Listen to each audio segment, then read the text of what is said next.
은혜의 달 벌써 네 번째 주 끝줍니다. 이 자리에 오신 여러분에게 하나님의 크신 은혜가 함께 하시기를 주님의 이름으로 축원드립니다. 우리가 은혜를 굉장히 많이 얘기하잖아요. 근데 하나님의 은혜를 성경에 있는 모든 저자들이 강조하고 있습니다. 그 가운데 오늘 본문에 등장하는 바울은요. 하나님의 은혜를 더 강조합니다. 그 이유는 자신이 존재 자체가 하나님의 은혜 때문이라고 생각하기 때문에 그래요. 그래서 바울은 자기가 사도 된 것도 하나님의 은혜다라고 얘기를 해요. 그래서 고린도전서 15장 10절 말씀입니다.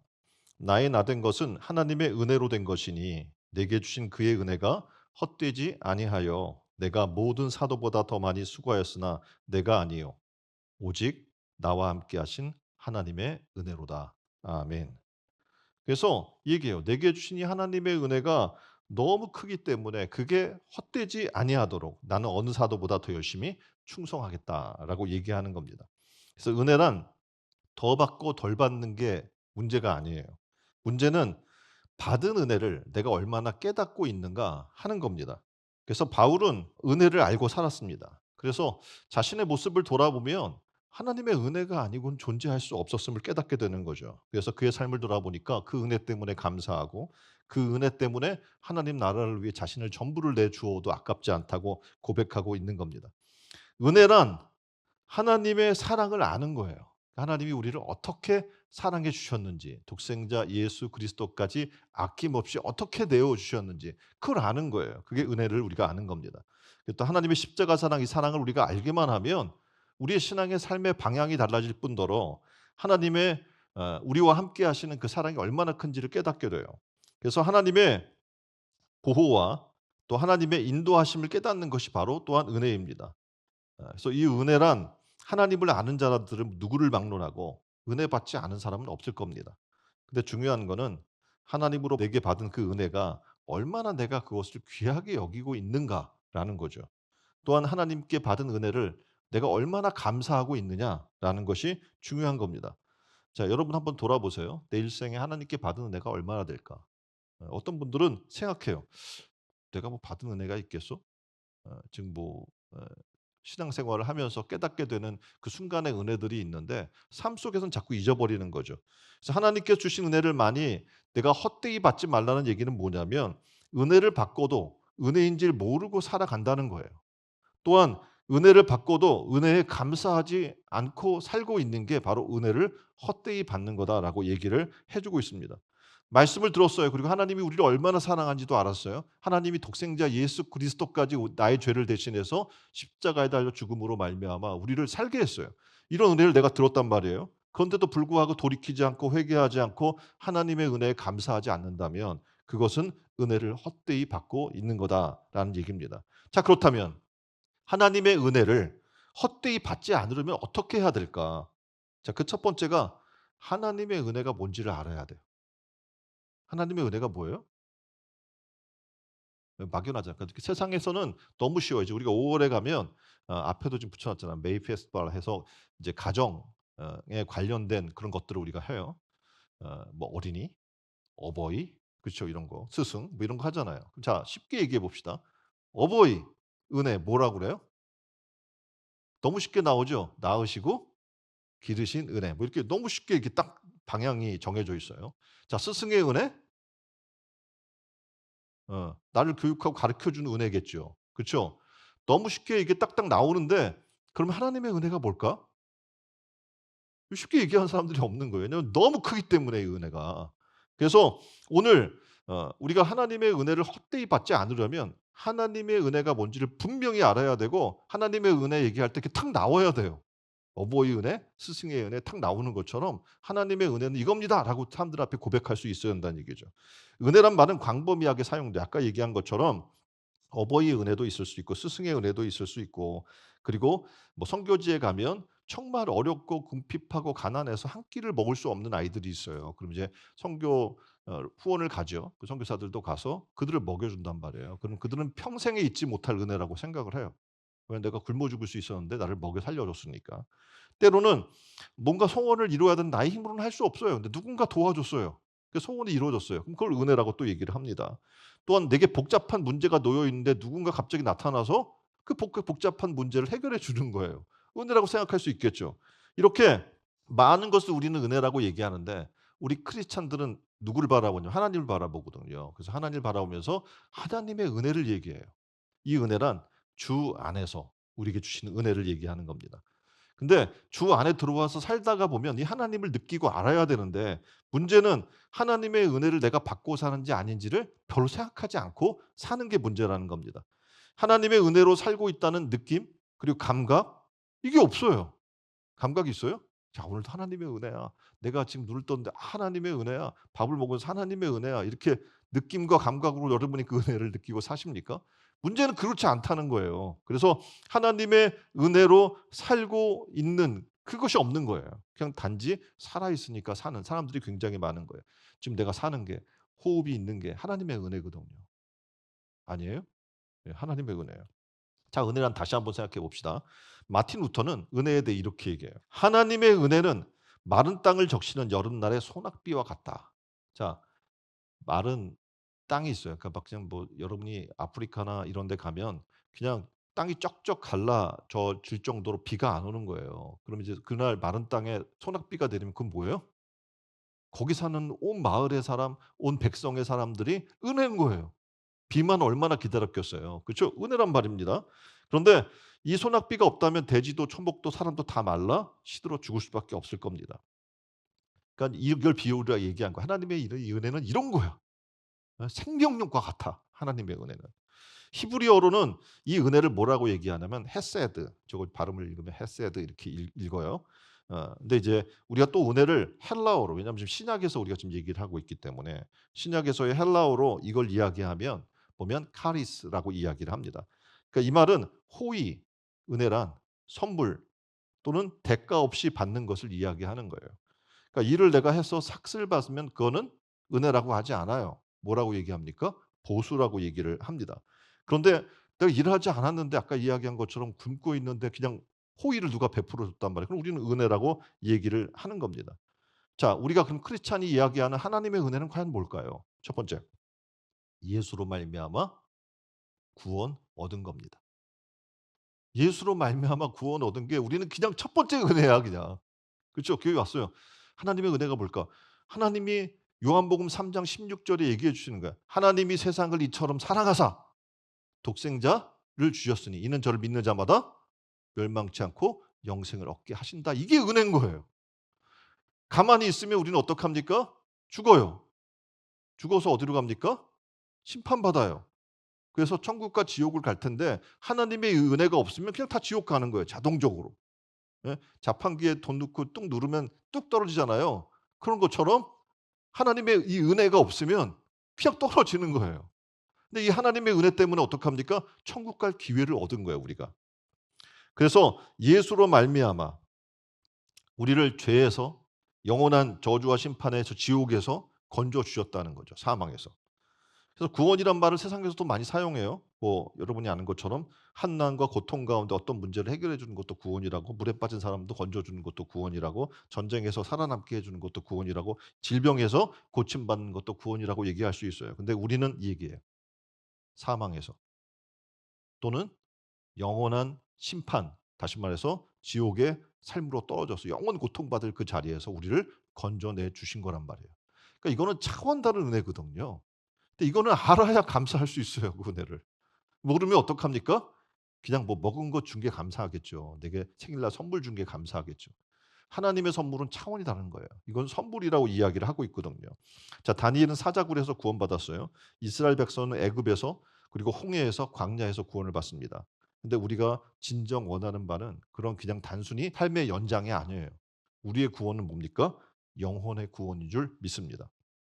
베드로전서 1장 9절은 우리의 믿음을 이렇게 얘기해요.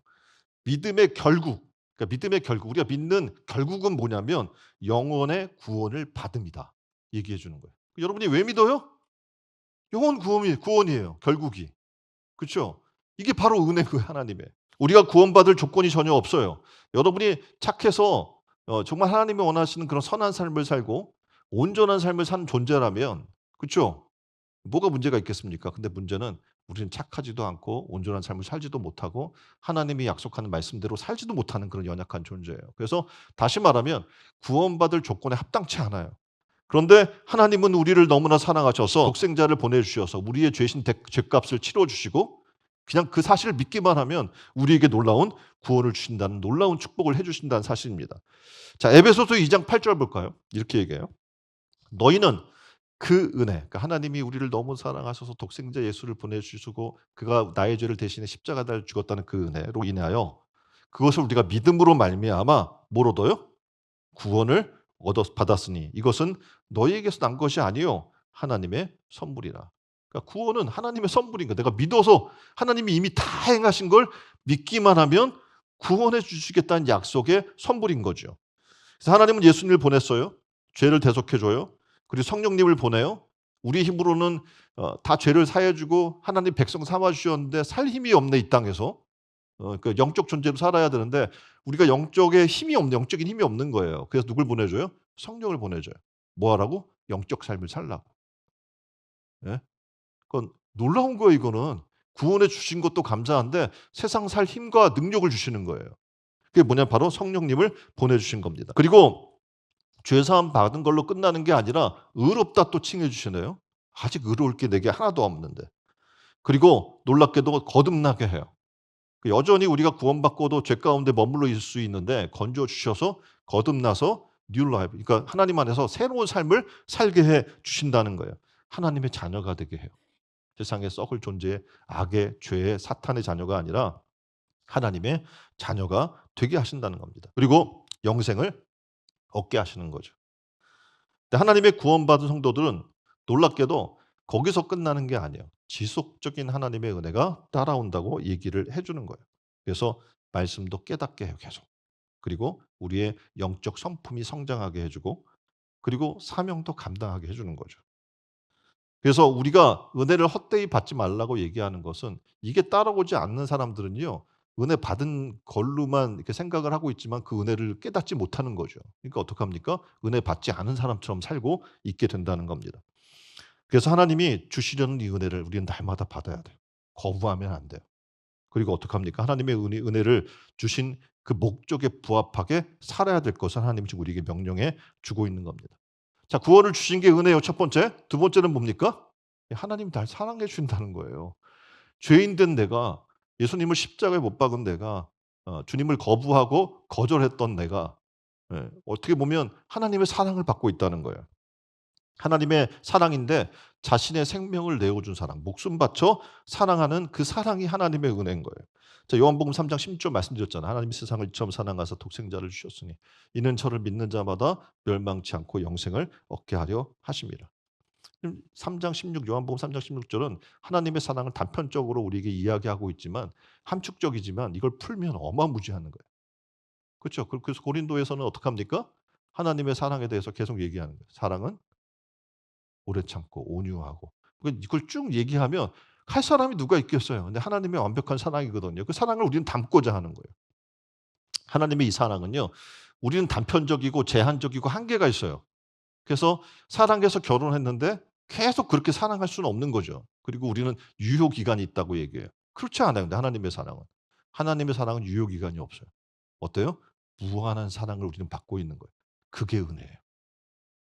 예? 하나님이 제한적인 사랑을 한다면 네가 이렇게 하면 나 사랑할 거야. 이렇게 하신다면 우리는 사랑받을 사람이 아무도 없기 때문에 그래요. 그래서 하나님의 은혜를 헛되이 받지 않으려면 어떡합니까? 이 하나님의 은혜가 뭔지를 알아야 될 줄 믿습니다. 자, 두 번째. 하나님의 은혜를 헛되이 받지 않으려면 어떻게 해야 될까요? 올바른 은혜를 받아야 되는 거예요. 자, 은혜인데 제대로 된 은혜가 있고 가짜 은혜가 있단 말이에요. 그것이 무엇이 올바른 은혜인지를 우리는 알아야 하는 거예요. 하나님의 은혜를 헛되이 받지 말라는 뜻은 하나님이 내게 베풀어 주신 그 은혜의 가치를 알라는 거예요. 그러니까 은혜의 가치를 알라는 거예요. 그리고 그것을 소중하게 간직해라. 이렇게 얘기해 주고 있는 겁니다. 그러니까 우리가 뭐 세상에서 금, 뭐 은, 뭐 돈, 뭐 다이아몬드 이런 것들을 우리가 가볍게 얘기하잖아요. 근데 그것의 가치와는 비교할 수 없는 그런 최상의 가치를 갖고 있는 것. 그것이 뭐예요? 하나님의 은혜임을 얘기하는 거예요. 그래서 고린도후서 12장 9절로 10절에는 이렇게 이야기해요. 나에게 이르시기를 내 은혜가 내게 족하다. 이는 내 능력이 약한 데서 온전하여 짐이니라. 이러므로 내가 도리어 크게 기뻐함으로 나의 여러 약한 것들에 대하여 자랑하니 이는 그리스도의 능력으로 내게 머물게 하려 함이라. 아멘. 다시 말하면 우리는 종종 내가 능력이 있어야 뭔가를 할 수 있고 그 능력 때문에 나는 살아갈 수 있다고 생각해요. 그런데 바울은 깨달은 거예요. 이전에는 자기가 능력 있다고 생각했거든요. 왜냐하면 어 가말리엘 문화라고 해서 지금 최고 학벌에 당시에 그 유대계 최고 학벌에 어떻게 해요? 다니던 사람이에요. 그리고 거기서 또 인정받는 사람이었고 유대 계보 중에서 유대인 중에 유대인이었고 바리새파 중에서도 바리새파의 대표적인 그런 인물이었고 또 당시에는 로마 지배하에 있었는데 로마 시민권까지 혈통적으로 갖고 있는 그런 사람이었어요. 그러니까 뭐 대단한 거죠. 뭐 부족함이 없는 사람이란 말이에요. 그런데 이 사람이 얘기를 하는 거예요. 내가 받은 이 은혜는 그런 세상으로부터 오는 게 아니야. 나는 지금 어떻게 보면 그런 걸 다 갖고 있었지만 그걸 뭐와 같이 여기려고 하냐면 배설물처럼 여기려고 해. 그래서 이제 내가 자랑할 건 단 한 가지인데 주 예수 그리스도의 그 십자가, 나를 위해 달려 죽으신 그 십자가, 나를 위해 나의 죄를 대속해 준 그 하나님의 은혜인 십자가, 십자가 외에는 자랑할 게 없어라고 바울은 고백하는 거예요. 이유는 내가 그렇게 죽어지고 나서 약해진 가운데 그리스도의 십자가의 능력이 드러나는 거예요. 그래서 그 능력으로 내게 머물게 하기 위해서 나는 어 그렇다라고 얘기해요. 그래서 우리가 올바른 은혜 받는 건 바로 그거거든요. 나는 죽어지고 뭐로 살아요? 예수로 사는 것. 그게 진정한 온전한 은혜 가운데 사는 삶인 줄 믿습니다. 자, 가치 있는 것들은 대다수 보게 되면 연단을 받는 것들이에요. 자, 진흙을 보면 진흙 자체가 얼마나 뭐 가치가 있을까요? 별로 없어요. 왜냐하면 애들이 요즘 그 예전에도 보면은 진흙을 어 이제 사요.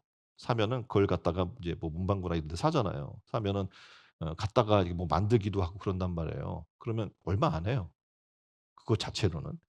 그런데 이 진흙을 가마에서 800 도로 구우면 값 있는 여러분이 지금 이제 주방에서 쓰는 그런 정도의 가치의 그릇이 돼요.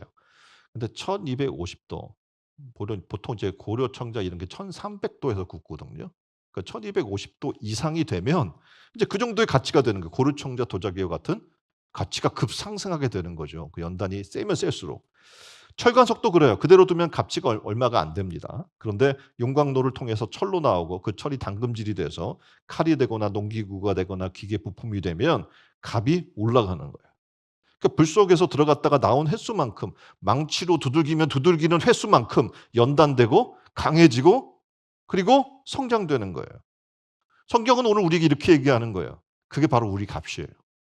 다시 말하면 하나님의 진리를 우리는 사모하고 진리를 은혜로 받았단 말이에요. 그럼 진리로 은혜로 받은 우리는 진리 때문에 환난을 당하고 진리 때문에 고난을 당하고 진리 때문에 능욕을 당하고 진리 때문에 멸시와 천대와 조롱을 받을 때 진리 때문에 약해지고 때로는 가난해지고 병들어질 때 불행한 일을 당할 때 하나님의 은혜와 구원을 경험할 수 있게 되는 놀라운 좋은 때인 줄 믿습니다. 그 성경은 우리에게 이야기하는 거예요. 은혜를 제대로 받아라. 은혜란 아무 문제가 없는 게 은혜가 아니라는 거예요. 예. 이런 세상 속에서 하나님의 진리를 지키기 위해 지금 우리가 어떻게 살고 있는가? 그걸 통해서 경험되고 발견된 것. 그럴 때 어떻게 합니까? 우리는 올바른 은혜를 받았다고 얘기할 수 있게 되는 거예요. 그래서 욥기 42장 5절에 보면 욥은 굉장한 그 고통을 받죠. 근데 그때 그가 이야기하는 거예요. 내가 죽게 대하여 귀로만 들었는데 고난을 받고 막 죽을 지경에 머무르고 나니까 이제 눈으로 배움나이다. 이렇게 얘기를 하는 겁니다. 하나님의 은혜를 알게 되면 하나님의 은혜가 뭔지를 깨닫게 되는 거예요. 이가 얼마나 가치가 있는지 세상과 비교할 수 없는 가치를 갖고 있구나라는 걸 깨닫게 되는 거, 경험하게 되는 거예요. 그럴 때 어떡합니까? 우리는 주 앞에 낮아지게 되고 우리의 죄가 멈춰지게 되고 인격이 연단되게 되고 영적 능력이 강해지게 되는 줄 믿습니다. 근데 은혜를 잘못 받잖아요. 그럼 교회는 정말 오래 다니는데 아무런 변화도 없어요. 아무런 갱신도 일어나지 않습니다. 자, 우리 한국의 크리스찬을 천만 크리스찬이라고 이야기를 합니다. 굉장히 많죠. 근데 문제는 뭐냐면 은혜를 헛되이 받는 사람들이 굉장히 많다는 얘기예요. 그래서 하나님의 은혜가 뭔지 모르고 교회만 들락날락거리는 사람들이 많다는 거예요. 걔 중에 도둑놈도 있을 수 있고 사기꾼, 소매치기, 살인자, 이중생활하는 사람, 뭐 마음에 사리를 품고 있는 사람 다 있겠죠. 왜냐하면 하나님의 은혜를 옳은 은혜를 받지 못했기 때문에 그렇습니다. 우리가 정말 교회에 와서 하나님의 은혜를 제대로 받기만 하면 옆에 분에게 얘기합시다. 거듭납니다. 예, 하나님의 은혜를 제대로 받기만 하면 옆에 사람이 다시 새 사람이 됩니다. 하나님의 은혜를 제대로만 받기라면 어떻게 됩니까? 회개하게 돼요. 얘기해 주세요. 회개하게 됩니다. 예. 이렇게 하나님의 은혜가 올바른 은혜가 내게 임했고 내가 올바르게 반응하는 그 은혜 가운데 이렇게 합쳐지게 되면 놀라운 변화가 일어나게 될 줄 믿습니다. 그래서 본문 1절에 하나님의 은혜를 헛되이 받지 말라, 제대로 받으라, 올바로 받으라라고 계속해서 강조해서 얘기를 하는 거예요. 왜냐하면 올바로 받아야 우리의 삶이 변화가 일어나고 태도가 달라지고 삶이 달라지고 신앙이 달라지는 거예요. 시간이 지나면 성장해야 되잖아요. 교회나 뭐 성도나 누구든지. 퇴보하는 이유는 예전만 못한 이유는 은혜를 제대로 받지 못했기 때문에 그렇습니다. 은혜를 헛되이 받으면 자신에게만 문제가 아니라 여러분 교회 오래 다녔잖아요. 그럼 집에 가면 안 믿는 여러분의 가족, 안 믿는 여러분의 친지들에게 굉장히 악 영향을 미치게 되는 거예요. 그래서 제대로 된 은혜를 받을 필요가 있는 거예요. 그래야 보고 어떻게 다른 사람도 변화될 수 있어요. 내가 새 사람이 된 거를. 자, 사울왕은 처음에는 굉장히 은혜 받은 사람이었어요. 이 사람은요. 겸손한 왕이었고. 그래서 은혜를 받고 하나님이 주신 말씀에 대한 예언도 했고 그리고 나라 정치도 굉장히 잘했어요. 그 은혜를 제대로 받았던 거죠. 그런데 은혜를 제대로 간직하지 못했어 이 사람이요. 그래서 어떡합니까? 은혜를 간직하지 못하니 하나님의 영이 떠나요.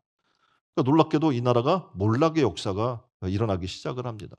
뭐 엔돌에 접신한 귀신 들린 여인도 찾아가고 하나님을 외면하고 교만해서 자기 맛보대로 하나님 뜻대로 제사장이 있어서 예배를 드려야 되는데 그렇지 않고 자기가 월권행위를 하고 세상으로 눈을 돌리기 시작합니다.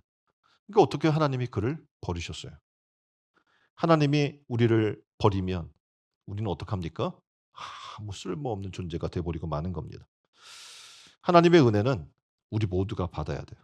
부모인 우리도 받아야 하고 자식도 남편도 아내도 하다못해 직분자 누구든 은혜를 받아야 합니다.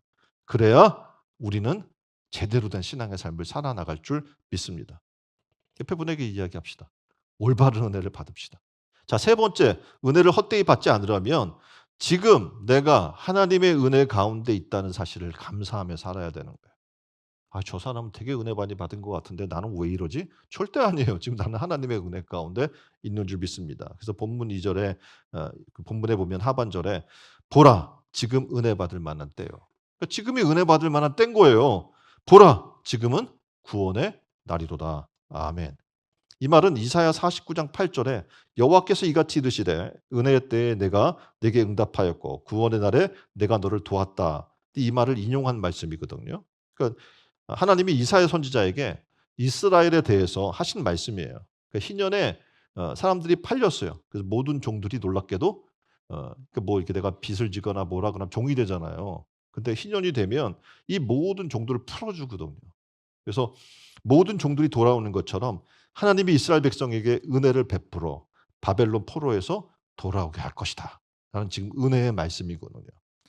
그래서 그때가 바로 은혜의 때이고 구원의 날이다라고 얘기하는 겁니다. 지금 바울은 지금 고린도 교회에서 당시의 사람들을 보면 정말 은혜 때가 아닌 것처럼 보여요. 예, 왜냐하면 여러 어려움 가운데 있어요.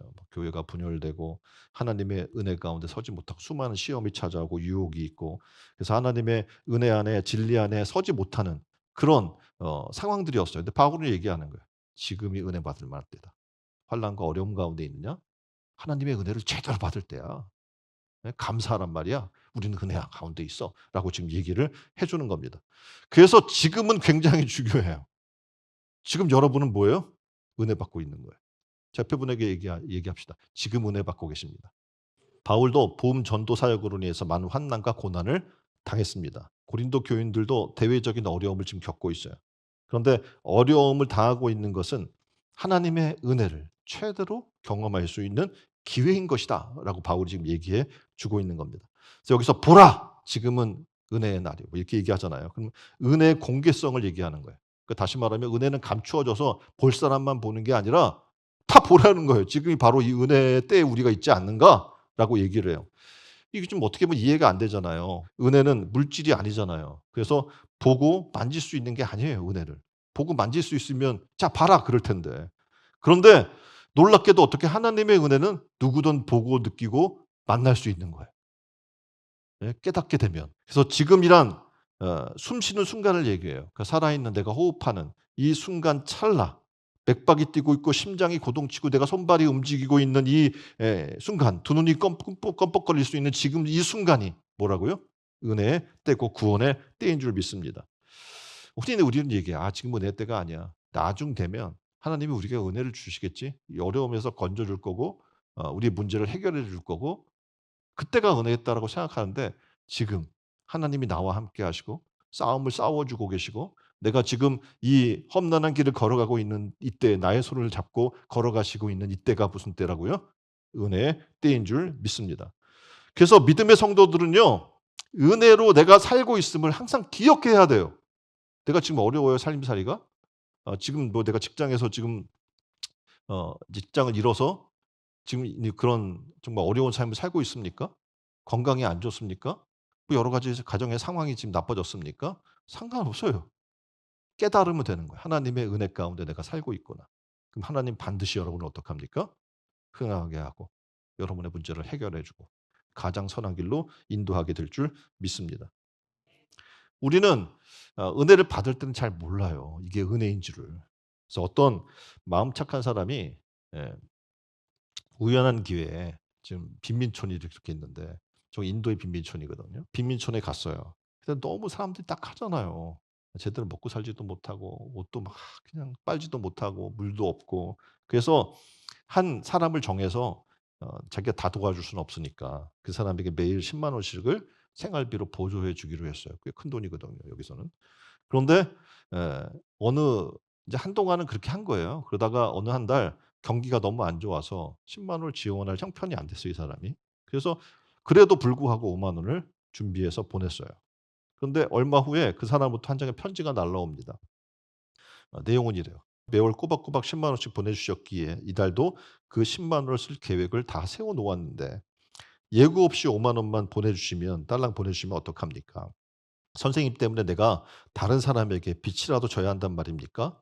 이번에 보내주시지 않은 돈 5만 원을 속히 보내주십시오. 너무 뭐 맡겨 놨어요. 예? 사실 이건 의무 사항이 아니에요. 그래서 도와줄 수도 있고 어려우면 못 도와줄 수도 있는 거 아니에요. 그런데 주지 않아도 할 말이 없는 건데 이 사람은 거저 받은 은혜를 잊고 살고 있었던 거죠. 은혜에 감사하기보다는 불평하는 이 사람의 모습을 보면서 '이게 우리의 모습이 아닐까?' 너무 많은 은혜를 받고 있어서 때로는 너무 불평하는 거예요. 내가 받은 은혜가 지금 제 가운데 죽을 수밖에 없는 날 살려 주신 것만으로도 넘치는 은혜인데 우리가 돌아보면 너무나 많은 은혜를 받고 있는 그 은혜를 감사치 않는 거예요. 도리어 불평이 더 많은 거예요. 성공하는 사람들이 사용하는 언어의 절반은 칭찬이래요. 그리고 행복하게 사는 사람들이 사용하는 언어의 절반은 감사랍니다. 제 앞에 분에게 물어볼까 행복하세요? 여러분이 행복하다면 지금 감사하고 있는 거예요. 예, 왜냐하면 행복한 사람들의 사용하는 언어의 절반이 뭐라고요? 감사야. 감사합니다. 그냥 감사, 감사. 예? 지금 가다가 날씨가 좋아도 "아우 날씨가 좋네. 감사하다." 비가 와요. 우산 안 가져왔는데." 이 뭐야." 이게 아니라 비가 오네. 이 가무는데 이 땅을 적셔 주니 얼마나 감사해?" 그냥 감사한 거야. 이래도 감사 저래도 감사.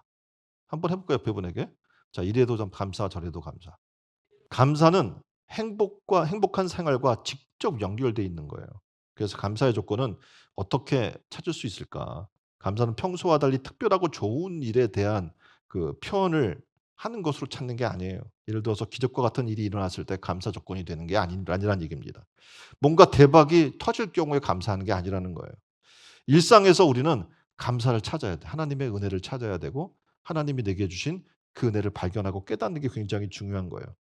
자, 이스라엘 백성들이 광야를 지날 때 먹을 게 없었잖아요. 하늘에 뭘 내려줬어요? 만나를 내려줬어요. 감사해요, 안 해요? 거저 준단 말이에요. 처음에는 감사했어요. 이 만나는 밤이슬과 함께 내렸어요. 그리고 가시와 같고 진주와 같았고 맛은 꿀 섞은 과자와 같아서 거저 내려 이게.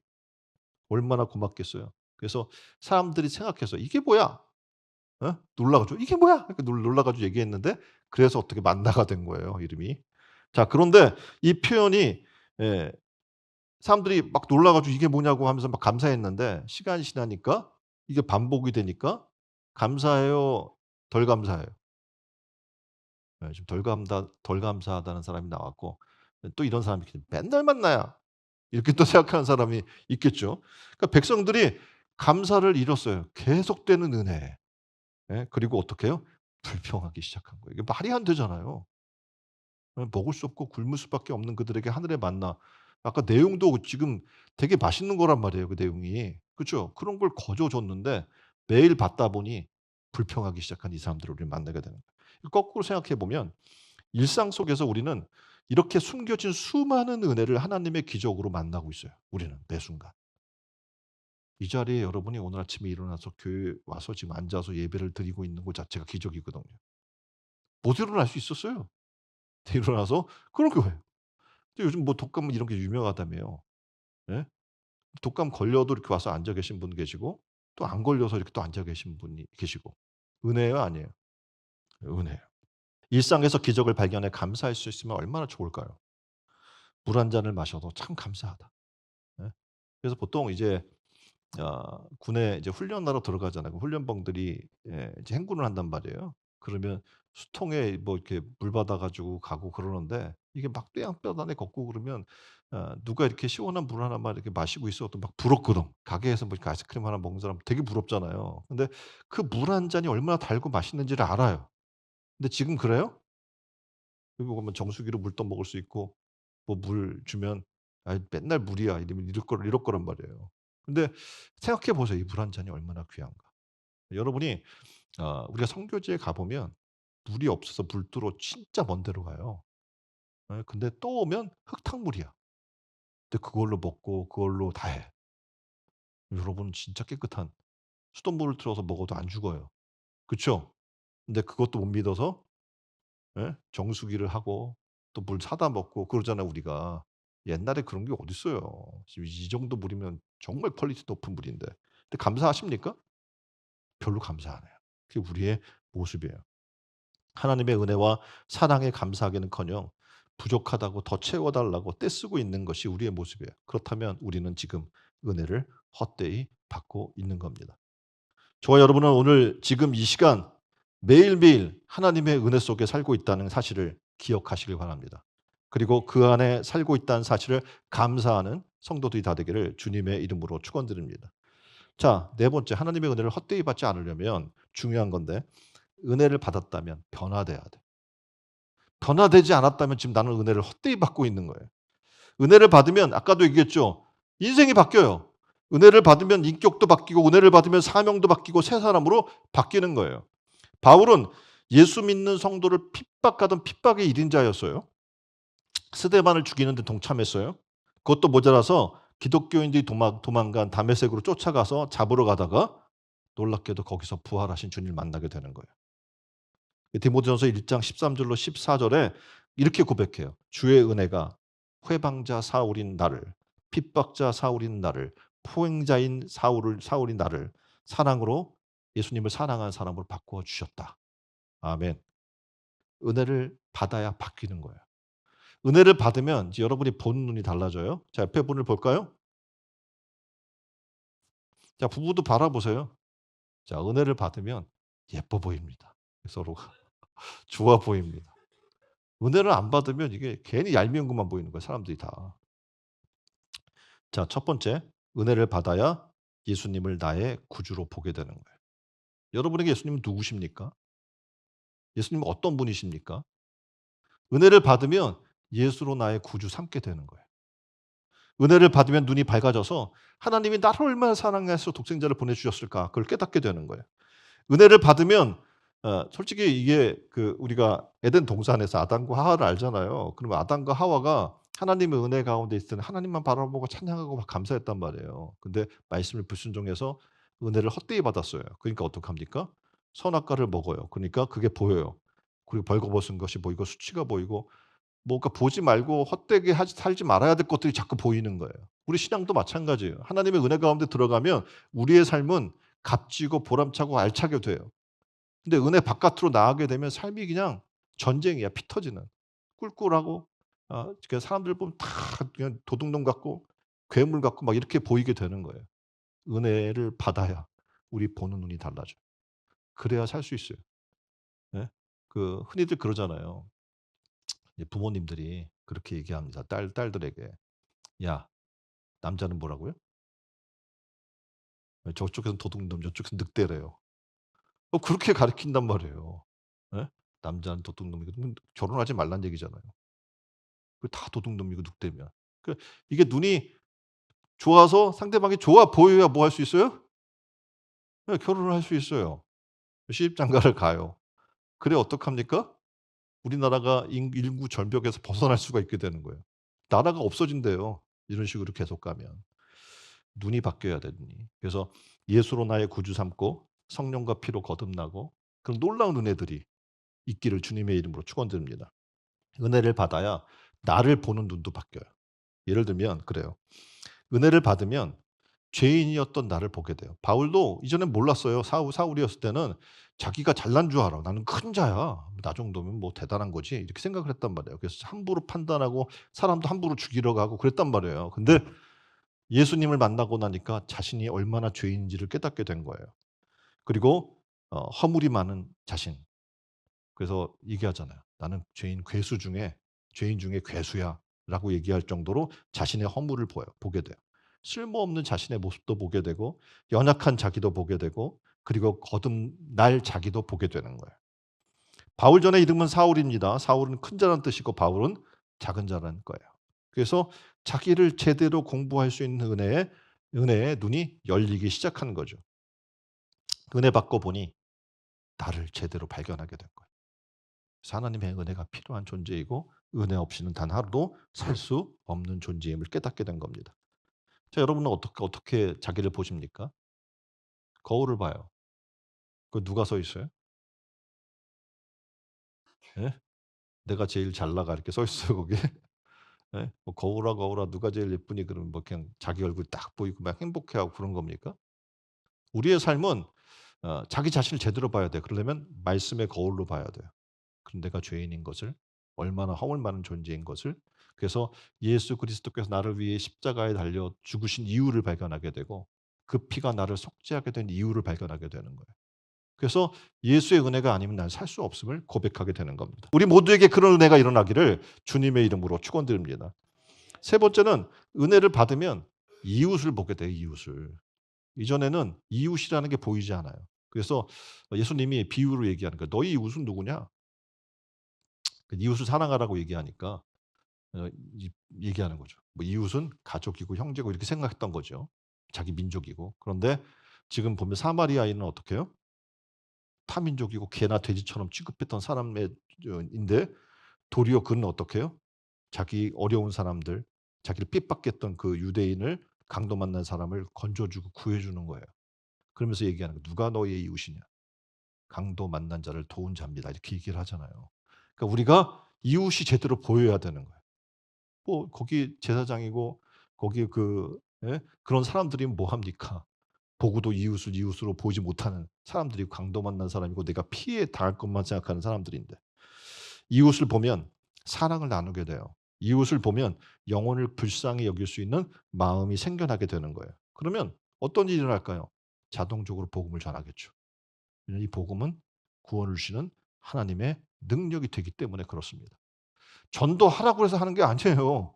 하나님의 은혜를 만나면 그냥 마음이 열려 이웃에 대해서. 그럼 그 영혼을 보면 긍휼히 여기고 복음 전할 은혜가 내게 임하게 될 줄 믿습니다.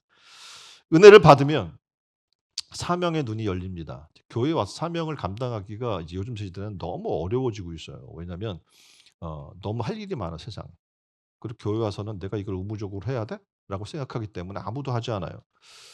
그런데 놀랍게도 하나님의 은혜를 만나면 지금 사도 바울이 변화됐는데 바울은 은혜 받고 나서 자신의 사명이 이렇게 바뀌어졌음을 고백해요. 디모데후서 1장 2절 "나를 능하게 하신 그리스도 예수 우리 주께 내가 감사함. 나를 충성되게 여겨 내게 직분을 맡기시니. 그 직분 내게 맡기신 게 얼마나 감사한가를 고백하고 있거든요. 여러분은 그렇습니까? 직분 맡은 걸 감사해요? 아니면 지금 이거 별로 가치 없게 여기는 거 아닙니까? 너무나 예? 뭐 세상에서 어떤 뭐 하나 맡는 거 그거는 대단히 가 있게 여겨요.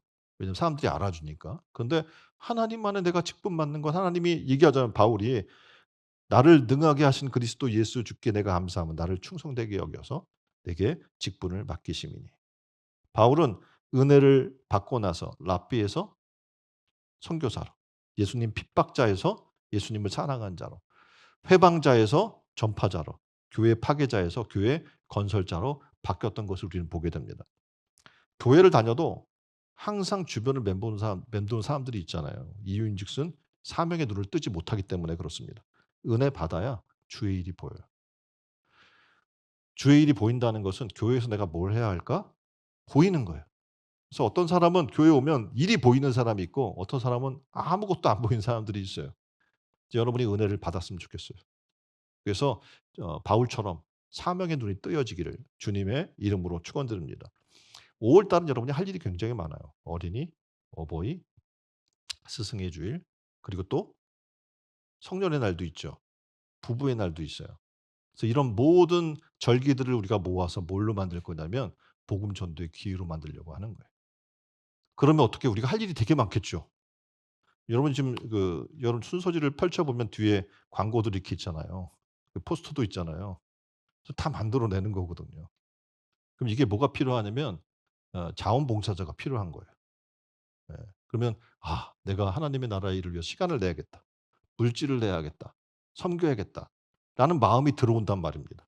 그래서 우리 모두가 그런 하나님의 은혜를 헛되이 받지 않고 그 은혜를 통해서 하나님의 놀라운 사명자로 변화되는 은혜가 있기를 주님의 이름으로 축원드립니다. 오늘 하나님의 은혜를 헛되이 받지 말라라는 주제로 우리가 함께 은혜를 나눴습니다.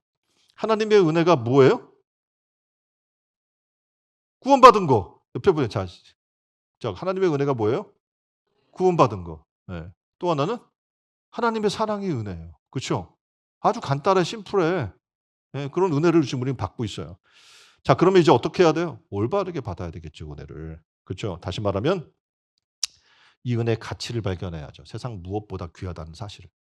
하나님이 세상 무엇보다 귀한 독생자 아들 예수 그리스도를 나의 죄를 대신에 예, 죽게 하시고 그 피값으로 날 살게 했잖아요. 이걸 무엇 바꿀 수 있습니까, 가치를?